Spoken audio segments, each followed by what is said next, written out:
Guys, সবাই কেমন আছেন? আশা করি সবাই ভালো আছেন।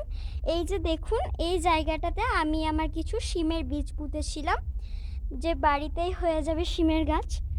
তো এটার সঙ্গে আমি কিছু অপরাজিতারও বীজ ফেলেছিলাম, তার মধ্যে এই দুটো গাছই হয়েছে।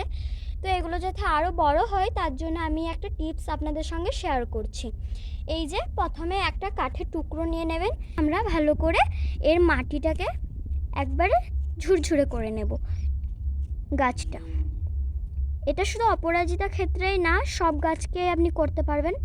এই যে ভালো করে আমি মাটিটাকে ঝুরঝুরে করে নিলাম। এরপর আমি এখানে নিয়েছি গোবর সার। গোবর সারটা একটু বেশি করে নেবেন আর খোলটা একটু কম নেবেন, কারণ কি খোলটা কম নিতে হবে, খোল বেশি দেওয়া ভালো নয়, তাই আমি একটু পরিমাণে খোল নিয়েছি।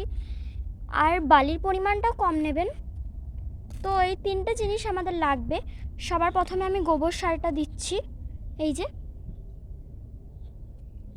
দুটো গাছেই কিন্তু সমানভাবে আমি দিচ্ছি। গোবর সারটা দেওয়া হয়ে গেলে একটু পরিমাণে বালি দেব। বালিটা কিন্তু একটু দেবেন, বেশি বালি দেওয়া ভালো না গাছের পক্ষে।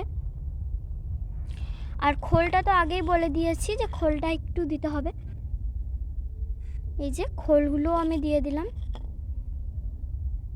তো সব কিছু দেওয়ার পরে আমি জল দিয়ে দেব। তো এটা বড় হলে, ফুল ফুটলে আপনাদের সঙ্গে শেয়ার করব। আজকে এইটুকুই, আবার আসছি অন্য কোনো ভিডিও নিয়ে। এটা